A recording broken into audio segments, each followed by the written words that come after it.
And hello, Hearts of Oak. Thank you so much for joining us once again. And I'm delighted to have someone who I have seen from afar. I did see close up in a small room one time when he was elected UKIP leader. I was on the back, but never really having met Henry. And Henry, thank you so much for giving us your time today. You're very welcome, Peter. Good to be with you. There is lots to discuss. And before we get on all that, of course, is where you can find Henry on X on Twitter. Make sure and follow him there. And just for us internally, let me thank you for your support. Hearts of Oak, many people who give fiver a month or a tenner a month, and you can do that on Donor Box or Give Send Go. And we appreciate all your giving and your support in that way. But Henry, you're president of the Primrose League, and we'll touch on that. Obviously, media commentator, former UKIP leader, a diplomat, soldier, police officer, and you have an OBE, and that's for international security. There is a lot there, but maybe we can start where you're at now. Primrose League, SDP. Tell us a little bit more about your involvement with those and where you're concentrating your efforts at the moment before we step back and look at your military career. Sure, Peter.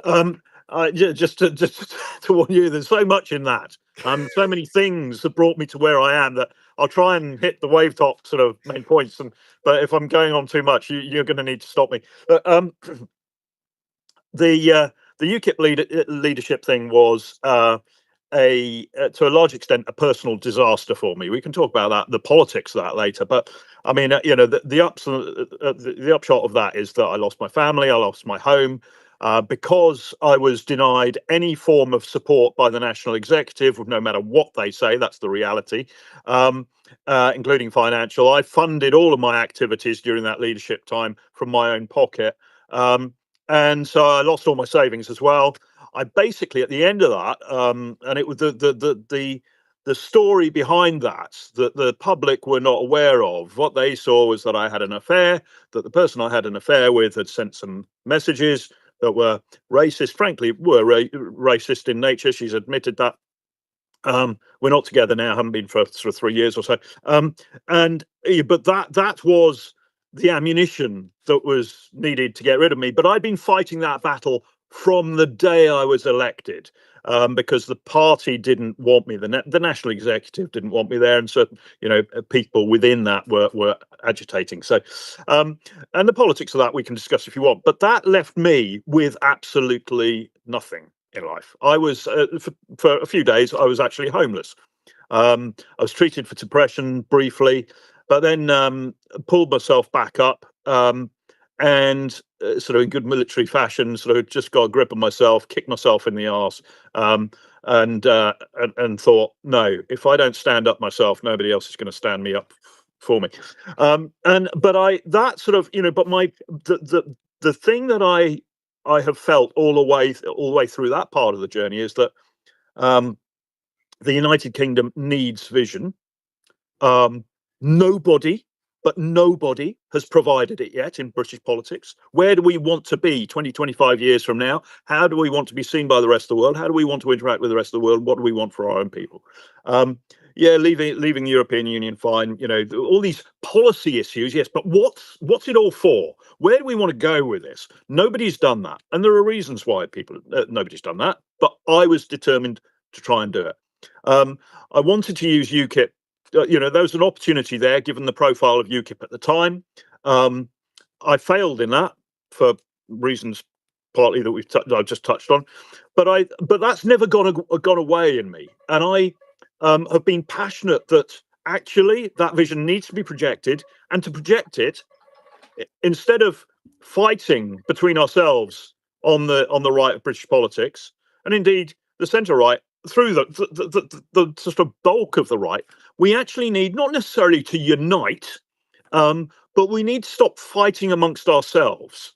We need to stop competing amongst ourselves, and we need to start taking the country forward to counter the rise of this sort of urban elite, rather patronising liberalism, and the rise of what I call a new type of socialism. You can call it woke if you want, and it's a combined thing. It's the liberals left type of thing.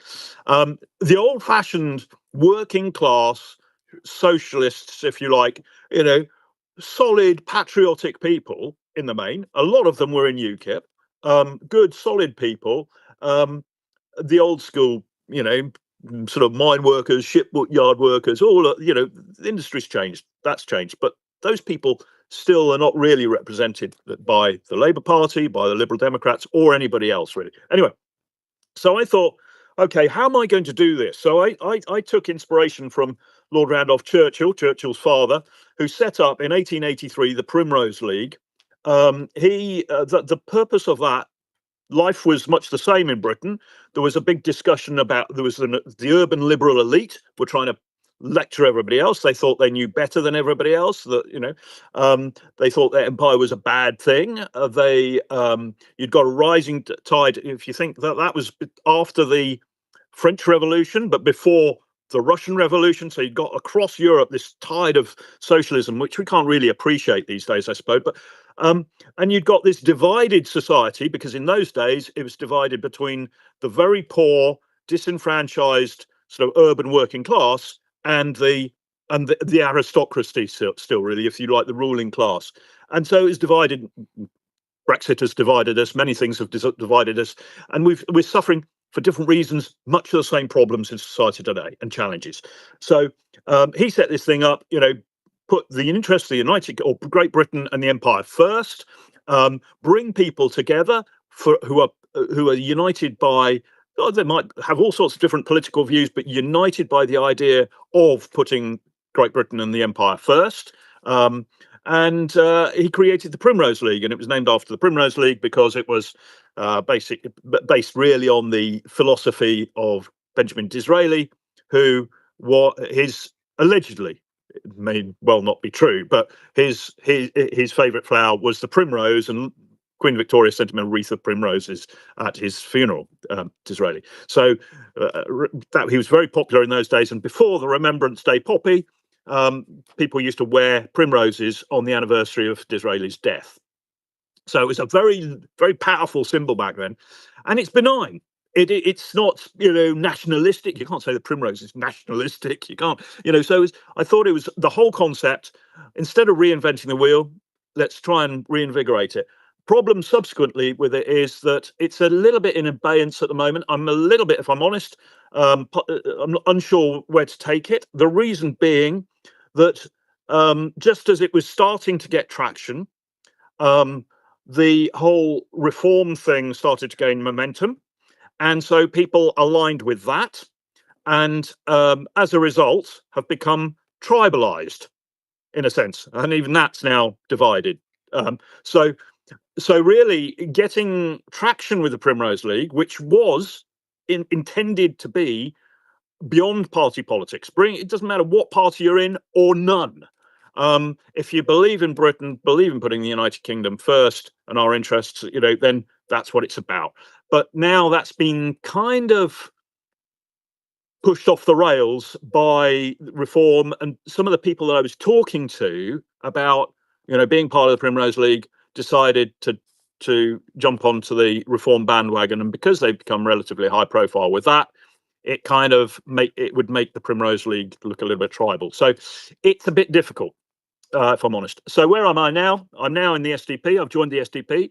People have asked why I haven't joined Reform. Because in the past, Nigel and Richard Tice have both made it clear to me that they don't want me in Reform. I still communicate with Nigel. I think Richard Tice isn't happy at all. I don't think either of them are happy with some of my criticism of Reform, which is I levy criticism at every political party if I think it's justified. Reform has not been selected for any particular treatment by me, but I want the best for this country. And if I think a political party is gaining influence but needs to be sort of jigged one way or the other, a little bit, reminded of something, or then I will damn well say so. Don't care who they are. So, but Well, they don't want me. let me get your Yeah, thoughts, and then I do want to also touch on your military background. yeah. But we've gone to politics. Let's go that, and then step back. And I think any advice I would give to anyone is don't be leader of UKIP. I give that advice to the person now in charge of UKIP, and I said, why would you do such a thing? And they've jumped in. So that's the advice for anyone. Yeah. Do not be the leader of UKIP. No. But how we In the UK, we have struggled to have a credible opposition. And 14 years of a so-called Conservative Party didn't really conserve anything. Now, Labour being in the ascendancy. But you look across Europe and there's the rise of parties that actually care about the nation state and want to put the people first. And we've never been able to do that. And UKIP was a one-issue party, and maybe that's why it was simple, where we have is not a one issue, but a one man in around a towering figure called Nigel Farage, and he seems to be kind of. I can imagine Nigel being wheeled out when he's like 95 and said, "Well, he is our great hope." How is it in the UK that we haven't kind of got past that, and we're not able to have a popular party really on the right? If you look at right and left, Mm. um, we haven't managed to succeed, and Reform now are confused at what they think. Yeah, indeed. I think it's because both the parties that potentially at the moment could offer real hope are both divided. Um, the Conservative Party disappointed us all over a period of 14 years because whilst there are some people within the Conservative Party who I know, I'm a big fan of Robert Jenrick, by the way. He's gone on a political journey. He has learnt a great deal, and his politics have evolved as a result.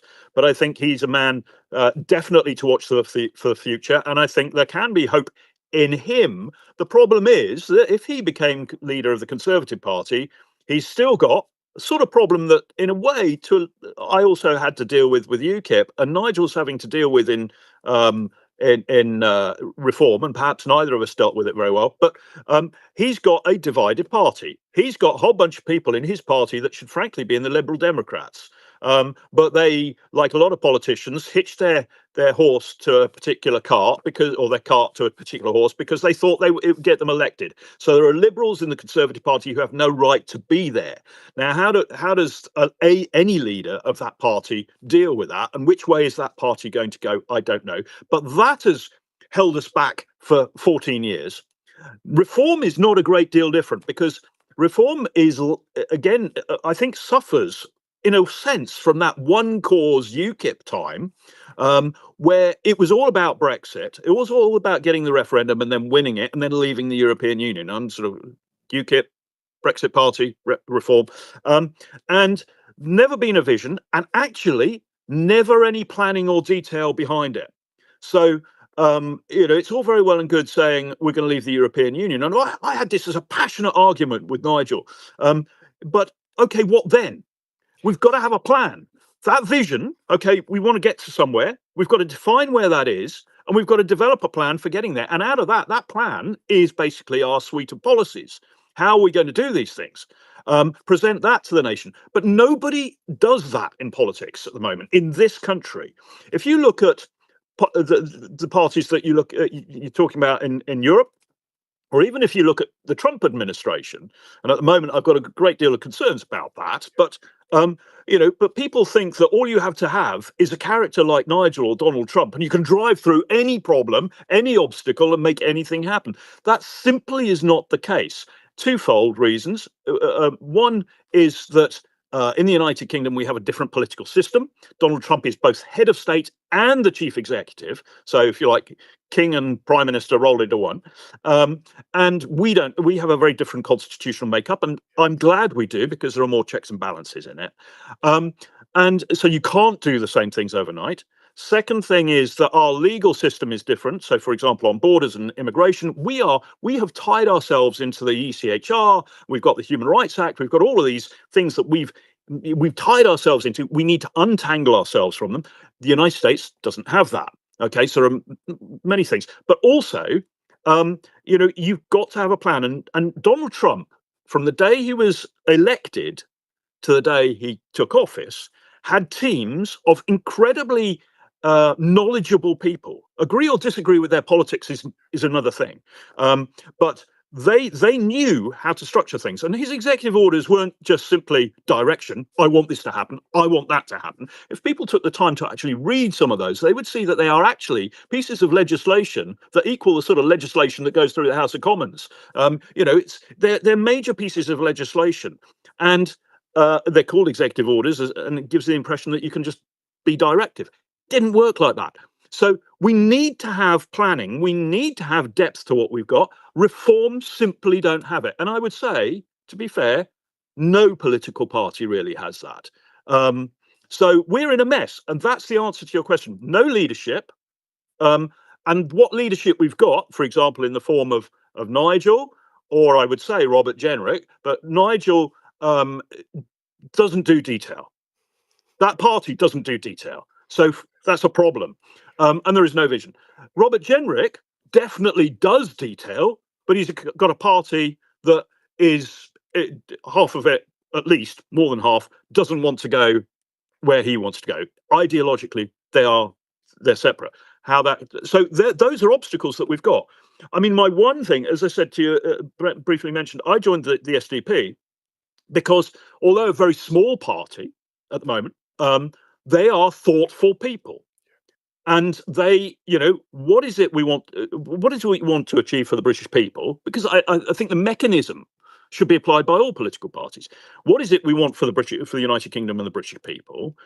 How do we get there? Okay, we've got to do this, and that. How? How do we do those things? Okay, we'll stop the boat. Okay, fine. But how? We'll leave the ECHR.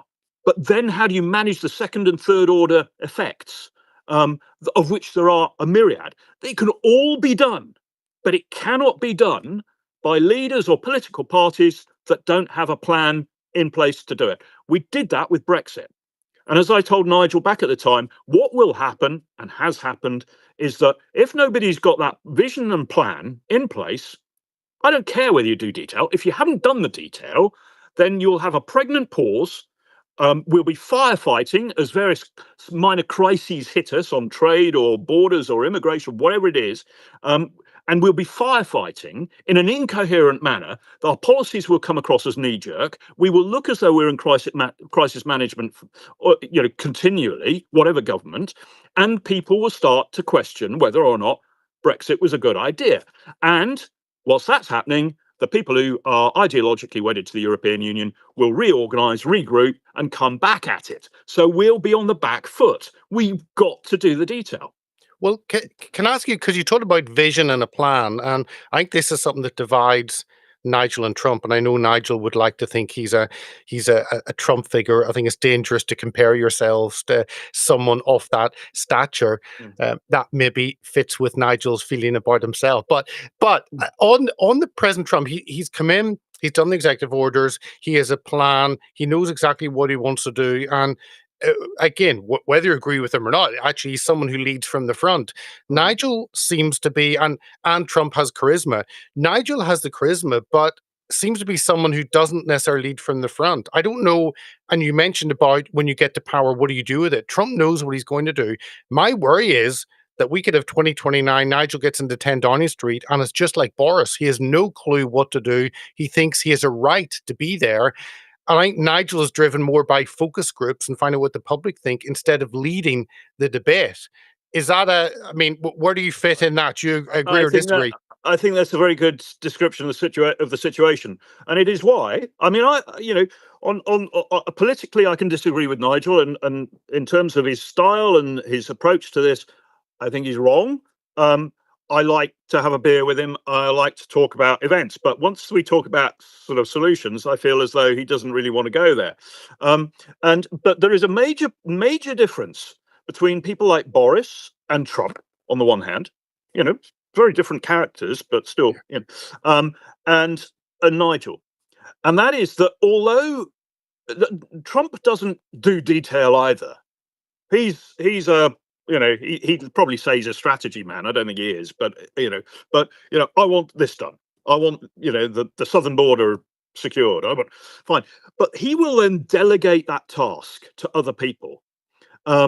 Those executive orders were written by teams of people who were themselves working under people to whom he'd given direction. He had delegated that task to these people. It's the only way to do it. Sorry, Um, delegation and Nigel. Sorry, I'm trying to oh, think how you're gonna. that's my point. That's my point.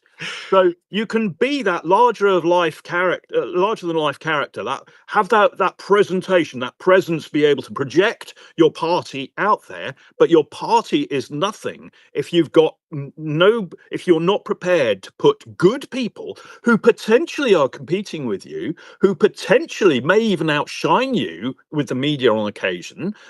If you can't deal with that, then you've got a flaw as a leader, not just of politics, but in the military or anywhere. You can't run a large national stroke international organization. I mean, I have, and you can't do it in before politics. You can't do it without delegating. And Nigel doesn't delegate, and he doesn't like to share the limelight with anybody. And I understand all that, but he's got to overcome it if he wants to be electable. And I have said, despite my respect for Nigel and everything he's done, and the fact that I like him, as a person, he's not necessarily quite as bombastic, and when you're sitting down one on one with a beer, but nonetheless. I have told people that my biggest fear for 2029 is that a reform party, as it is at the moment, wins that election. Because I think it will be, we've got a disaster at the moment with the Labour government. There's no question. And I'm not saying that the Conservatives would be worthy of your vote. I don't think they would be. But Nigel and reform in government would be a disaster. And bear in mind, just to exacerbate that problem, they've got 4 MPs at the moment. A prime minister on average has to make about 80 to 82, I think it is, appointments, ministers, secretaries of state, ministers, junior ministers, and so on. Chancellors of this and whatever. Where are they going to come from? These would be people who have never ever been in the House of Commons, let alone anything to do with Whitehall, until they suddenly find themselves being appointed as Secretary of State for something or Minister for something. There'll be cabinet ministers who have got zero experience of government. And I don't care what anyone says. Having floated around that environment, not only just in the UK for 20 odd years, but also in other countries, including the United States, including Russia, including Ukraine, including, worked with governments at that cabinet level, you can't do it. You cannot do it. This is not running a business where you suddenly bring together that expertise. If you don't know your way around Whitehall and Westminster, you are not going to be governing. You're going to be chasing your tail and having a nervous breakdown. What my but when we look at Nigel, and you're right, the party is Nigel deep. Is that it doesn't really have anything, and if Nigel cannot keep 5 MPs together, I don't know how he thinks he'll keep 200 odd together. You look at the internal uh, factions that have all been in the Tory party for decades and decades, and you need a strong leader. I don't think Nigel has that. Peter, the thing that's missing is vision, and if you don't have vision, you can't unite people behind it. You can, if you all agree, as we did in UKIP, if you like, we all want to leave the European Union. Everybody aligned behind that. And what happened was after we got the referendum, Nigel stepped back, basically job done. That infected the whole party. Job done. I was trying to say, no, hold on, it's not job done. But they didn't want to listen. They wanted to go down other rather singular issues that everybody could unite behind. But you've got to have that vision so that you can create unity in your party. This is our vision. This is what we want to achieve. If you sign up to that, join. If you don't sign up to that, don't join. It's not for you. Okay. Once you're in and you've signed up to that vision, then we can have the discussion about how we achieve it. That we can have arguments about that, but we're still united because we've got that vision. We all want to go to the same place. Now, the problem is that reform doesn't have that. And so what it's got is a bunch of people, again, I think some people, particularly when you see some of these defections, in the lead up to the local government elections, I think these are people who I haven't analysed it, so I may be talking out of turn, but that were in risk of losing their seats as local councillors, and have jumped across to Reform because they think that's where they're most likely to get re-elected. I don't. What are they signing up to? Who in this country knows what the vision for Britain is under Reform? Nobody. They certainly haven't said anything publicly about that. So how can these people be uniting to one cause unless it's a negative one, which is valid to an extent, but it's a very negative one nonetheless. We've got to get rid of, the Conservatives and the Labour Party. Well, fine. Yeah, but where does that take the country? No, I agree, and that Paul Marshall interview really, really, really shocked me.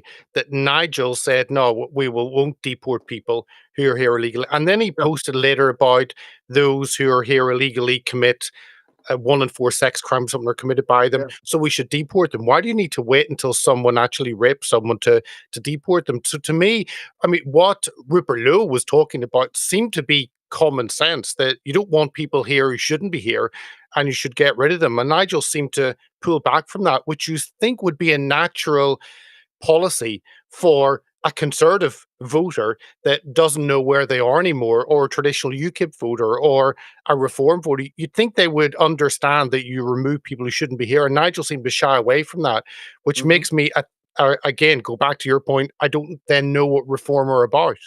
Well, I think it's interesting because I think one of these things, there's no vision and direction, therefore unity in reform. I think that's a fundamental weakness. Same with the Conservative Party, by the way. Don't misunderstand me. I mean, it's true. I expected more from Kemi. I actually, I did. So I was wrong and you were right. It's not a competition. But the thing is that I think Nigel, it's all about momentum for him. It was with the Brexit referendum. It was getting that weight of opinion behind wherever he wanted to lead it, and we didn't always necessarily know. Maybe he didn't, but because he does have a habit of firing policy off from the hoof, as I know well. He was still in UKIP trying to do that with the media when I was the leader, and I was getting phone calls at 6 o'clock in the morning saying, Nigel's just given this interview saying that UKIP wants a second referendum. And I'm going, what? But the thing is, when you do that, and Nigel does have sorry, Nigel, I'm not. This is meant to be constructive. It really, truly is. Just try and listen. If you go chasing momentum all the time, what happens is you appoint people because they have a large social media following, because they are known they're public figures in some way, whether it's in some sort of celebrity or sports figure or politician, and you think that they will give the impression of momentum. They will bring people with them, and that impression of momentum anyway has its own value. That's all true. But then you've got a whole bunch of people who, as I say, aren't signed up to that uniting vision yet because they don't know what it is and you've not described it. Now, when you do that, perhaps if there are particular people that you're talking to, have spoken to, or have indicated directly or indirectly to you that they might want to come to you, but they're a little bit concerned that you might be going down the old school sort of, almost the Rupert Lowe, get rid of them all type of approach. They think that's a little too much, and that's why they're hesitating. But you want that person in the party for the political kudos it might bring. Then perhaps you would say something to the media of the sort that Nigel did. Well, sort of peddling back a little bit. Do you see what I mean? Because he wants to send the message to one or more individuals. It's all right. You can come and join us because I'm not taking us down that hard line route. So he wants to be loved by everyone, basically. Yeah, well, he wants to create that momentum. He wants everybody and demonstrate everybody's behind me, everybody. But that doesn't help you govern. It's actually a handicap to governing. And so this is another concern I've got. So I don't know why he's rowed back on that. He is very well aware, as I am, from my time as UKIP and subsequently as UKIP leader, that if you do go down that sort of rather singular sort of policy route of anti-immigration, and you do get yourself labelled as far right or extreme, which is very easy to do because people are trying to find an excuse to to label you as that, then you will find yourself cast out. And that, people will say, so what? That whole system needs to be swept aside. But to do that, you actually have to be taken seriously. And by not just by the media and politicians, but by the people of this country who, out of character, out of instinct, don't like the bulk of them, what they might see as extremism. As much as they would hate to see communism on the rise in the UK, they hate to see the idea of Little England a racist on the other side of things. And if you're labelled like that, you've got a serious problem in politics. That's one of the reasons, we've talked about some, one of the reasons UKIP is no longer any form of serious player, because it did. And, you know, Islam and the rise of Islam in the United Kingdom and the cultural displacement, as I've called it, that's happening as a result, the rate of immigration, the foreign national offenders not being deported, all of these are massively serious and of huge concern to, I think, the majority of people living in these countries, including a lot of immigrants. And it must be taken seriously, and these things must be addressed and dealt with. But if that's all you do, you're never going to do those things. And Nigel's well aware that that's the situation. You've got to be a little bit finessed about how you approach these things. And UKIP didn't. And that's, I think, why there's the reticence to support on Nigel's part Tommy Robinson and so on, and why also there's the schism that's opened, partly the schism that's opened up with Rupert Lowe, because Rupert's of that sort. Ben Habib is very direct and straight talking, neither of which really go very far, if I'm honest, in British politics. That's not to say they're not legitimate views.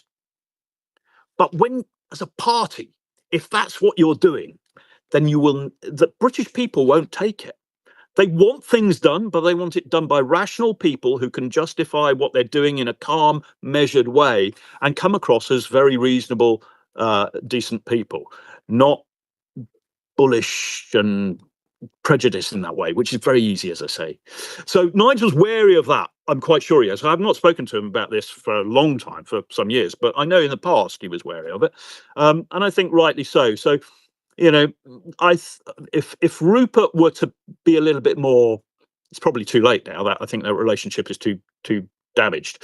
But if he had been a little bit more okay, if he himself had listened more and Nigel had talked to him a bit more, perhaps this would never have arisen. Perhaps there could have been a meeting of minds around what I've just said. But Rupert is not the easiest of men either. I mean, he's very, he's got his opinions, and that's the way it is. So two robust characters who weren't prepared to dance together. But maybe we've got ourselves into this mess because we have been too accommodating and worried about sensitivities and the British way of welcoming people, and you can have your identity culture, and that has meant that we have. I mean, it was why. And Sarah Champion talks about up to 1 million girls were affected by the grooming gangs, which still happens to this day. And it's that fear of addressing a concern in case someone may call you names. And yet in Europe, there doesn't seem to be such an issue. And those who are attacked, if you look at Swedish Democrats or Maloney, who softened their position then has strengthened it again, or Orban, or they've managed to actually hold the line and push and be seen as a party that stands for the country as opposed to a party that stands for everyone outside the country. I don't know how we haven't managed to do that in the UK. These people don't have the same egos. I know Danish politicians, I know Swedish politicians. I've spent a lot of time in both countries, and I know Austrian politicians. These are people. The Austrians can be a little bit, the Austrians are Austrian. I say that in the kind Enough said, yes. but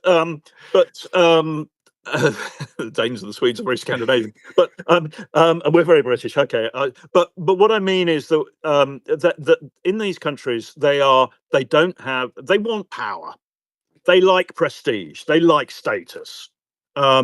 However, they don't have the same precious egos that our politicians do, and I think that's because often they are more capable people. Um, we've got a breed of politicians at the moment who think that it's great to be like everyone else. Hence, I'm a toolmaker's son, and I had a paper round. Well, whoopee doo for noddy. Well done you. I had a paper round. Let me, make me chancellor or deputy prime minister. I had a paper round. There's a few of us. Do we want politicians who are the same as everyone else? No, I want politicians and legislators who actually are a cut above. They are different. They are not like the rest of us. Because if they're like the rest of us, they're not capable of doing that job. Not everybody can govern the country. There is a habit that, we want people to reflect ourselves. No, we need extraordinary people who understand ordinary people. And not ordinary people who were asking to do an extraordinary job. And in these other countries, those people who are elected often come from relatively ordinary backgrounds, but no, a little bit more than us. Perhaps they're sort of more, there is a difference. I'm trying to put my finger on it, but the thing is, they are humble in the main. They will listen. They will go out and listen. Now, Nigel's secret is he thinks that everybody thinks they're listening. He's listening. I don't think he is, actually, not particularly. He's trying to he reflects what they say because it's good politics, not necessarily because he's really into it. But you get people like Angela Rayner and Rachel Reeves. They're ideologically driven, but they're not listening. I think that's the difference. There's no humility there. None. There's no, oh, maybe I got that right or wrong, rather. And our media slaughters anybody who they want to. They're just selective. If they put a foot wrong, if they say the wrong thing, you won't get any other country in Europe, their media interrogating somebody because they don't know the price of a sausage roll or a pint of milk. They're not going to interrogate them for that. I mean, in France, okay, I had an affair, and I was actually in Austria, in Vienna, in a park, playing with my two daughters, and an old lady sitting under a tree said, "Oh, are you English?" And she was French, it turns out. She's in her 80s, and she said, "I'm so glad that Britain's leaving the European Union." And she said, "I recognise you." She recognised me as the former leader of UKIP. Yeah. And she said, "But they kicked you out, it wasn't so simple, for having an affair." She said, "In France, we would not elect a man to office if he hadn't had the character to have an affair." I mean, it's different. Yeah. So there's a different perspective. I'm not saying that all politicians should, but that's not what I'm saying. But you get where I'm going. The people have a different outlet. Look, the media has a different outlook, and most of all, the politicians have less ego and more humility, and I would say actually a higher ethos of the sense of I'm here to serve the people. Can I want to finish off on obviously your military background. You received your OBE for work on international security. How do you, looking through the lens with that international security glasses, how do you see 2025? Are you positive, negative? How do you see it in terms of international security? If I let it, it would keep me awake at night. I deployed to Germany in 1981 as a tank driver, a tank gunner. Sorry, at that point. And so it's the Cold War, and people don't remember the Cold War. And I mean, anybody sort of under the age of 40 probably doesn't really sort of have any knowledge or even think about it. But we were sitting there being crashed out of our barracks at 2-3 o'clock in the morning, never knowing whether it was World War III or not. We were facing the Soviet Army's Third Shock Army in East Germany, and it was an incredible time. But I could say to you now, Peter, I don't think we have been ever in my lifetime been at a more dangerous moment. The war in Ukraine is massively misunderstood by the British population, and I think the American population as well. I think that President Trump he's been influenced by the popular response to the wars in Iraq and Afghanistan, and is playing to the domestic audience largely in the United States. We're not going to have a war on my watch. He's also trying to come across as a tough deal maker. There's all sorts of image things there that he wants to portray. But I think there are two things that are lacking there. I think he has and his administration as well, has no appreciation of international diplomacy. They don't necessarily care about it. They don't think we it's saw that important. with Marjorie Taylor on her response. Absolutely. And indeed with Zelensky, whether you like him or not, that's not the way you treat a visiting president.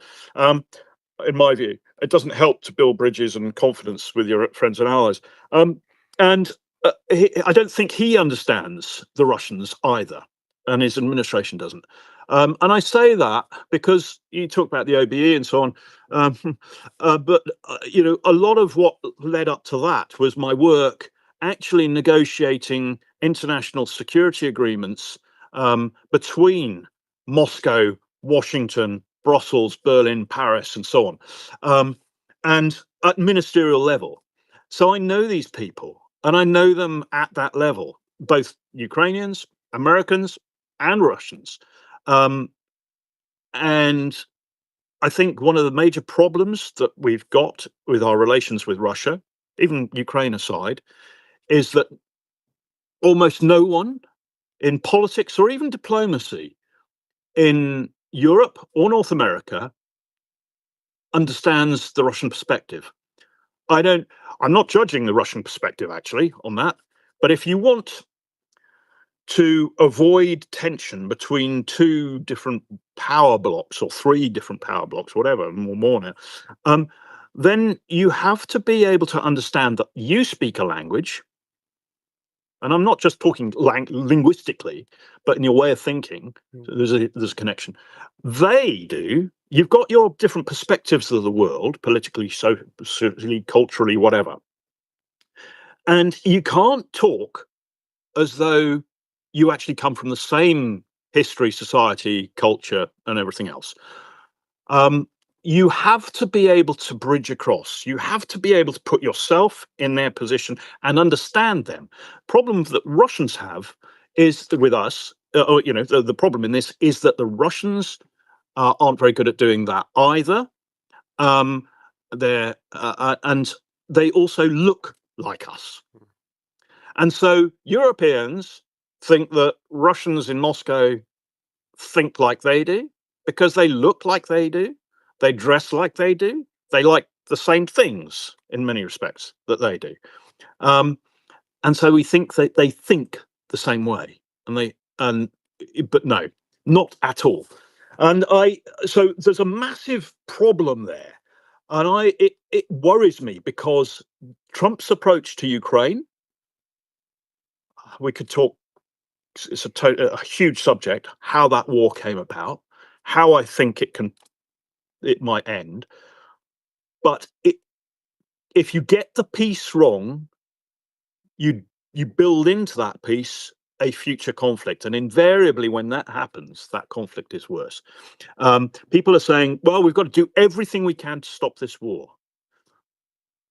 If you go to Bosnia and you speak to people who are old enough to remember the war, they will tell you that every war has a beginning, a middle, and an end. And the international community stopped that war at the beginning of the end. There still needs to be an end. For the people in Bosnia, not young people who are still students who aren't doing the political thing or anything yet, but as far as they're concerned, there's a war still to be played out. There's still that conflict there, and that's why there's still international military sitting in Bosnia. We've got the same problem in Kosovo, to a large extent. And you know, no, without going into all of the detail of that war, Peter, which will probably bore most people, and take for ages. I think that the Americans have got this seriously wrong. I think we've all misread the Russians, which is why we're where we are. And therefore, the approach to solving it, which must be applied, there must be an approach to solving it, but if it is wrong, and if we get it wrong, then I fear that we're putting in place the foundations for a far worse conflict later. In fact, I'm convinced of it, and it upsets me, angers me, and frustrates me. I've offered the Foreign Office knows, you're talking about earlier, don't ever become leader of UKIP. And this is what happens if you become toxic in politics, as I did, far less so now. The reality, I offered, because I know, and I won't name names, because I know people in the security agencies, in the most senior levels of politics in both Moscow and Kiev, and in Washington. And the Foreign Office know this, because it was some of those people who recommended me for an award. It wasn't Brits. It was foreign ambassadors and other people in governments elsewhere. And if I offered my assistance in trying to because there are people I could ring up in Moscow now and we could start talking now. But the Foreign Office didn't even want to talk to me. Why? Because of my politics, and it's more Brexit related than UKIP actually. But anyway, so that's where we are. I mean, I don't know. No, I'm pessimistic at the moment, and it drives me to incredible levels of frustration watching people dig the hole deeper. But just, if I may, Peter, finally on that point, I don't want anybody to think that I don't want peace. I have thoroughly enjoyed, I get upset, I'm getting emotional now. I've thoroughly enjoyed my time in Russia. They have a culture and a history to die for. I don't mean literally, but I mean, they have a depth that is incredible, and it's wonderful and it's special. The Ukrainians as well. And I have seen war far too many times, very up close and personal, very much so. And I've seen the very worst that war can deliver on people. It's not theory. I've lived it, and I don't want war, but I also don't want a peace that leads to a worse war. And I almost cry when people tell me I'm a warmonger or that I'm anti-Russian. I am not. I just want peace, but I want peace for us all. And it's not coming. That political drive to peace is motivated by people who are playing primarily to their own audience. And for those people who've not read it, if you don't think that's true, look at President Trump's draft agreement with Ukraine on minerals. I mean, it's as much of a resource grab as anything Putin's doing. It's outrageous. So anyway, sorry, it's such a difficult topic. I'm trying to skim over the top without going into detail, because then you'll never stop me. Maybe we'll pick it up on a future interview soon, because it is a huge subject. But I also wanted to, I had to finish on that because of your time in the military and your recognition for your service in that area. But of course, just very briefly, we do. Yeah. I've been arguing we need to, all of us, and it's not warmongering. It's quite the opposite. We need to hope for the best, work towards the best, but prepare for the worst. And putting money into our armed forces is not a nice to have. It is a crucial insurance policy for this country. And we should go to 3% of GDP now, aiming for 4% by 2030. Well, back in the Falklands, it was what, 5% or just over 5%? and Oh now it's yeah, gone down and to back two. it, yeah. Well, it's sort of if not, I think it was actually near a 7 point something. But you know, it's moved so much. But now, yeah, we're and a lot of what we're spending on defence is not equatable to what other countries are spending, because we've got the nuclear deterrent, and because of various other factors. Also, some of the fact that we're paying our some of our intelligence, civilian intelligence, if you like, a budget out of the defence budget, and there's all sorts of there's been constructive accounting taking place in Whitehall for a long time on the defence budget, and so you know it's got to go to 3%, aiming for 4% by 2030, and it's not like World War II where you can build a Spitfire in a week or whatever. You know, we need time to ramp these things up, and we have closed all sorts of capabilities in terms of our manufacturing. Sorry, but No, we I need to move agree. forward with that. Yeah. 100%. And I'm a plane buff, and studied aerospace, and I love, and would have joined the military, but tried to go down the civil option. So I'm really curious and really interested Mm. in the whole military side, and where Europe comes out on this, which is anyone's guess at the moment. But well, Henry Bolton, OBE, I appreciate your time. Touched on the UK politics, but also the international scene. Thank you so much for giving us your insight into all of those. You're welcome. Thank you for having me on, Peter. Thank you.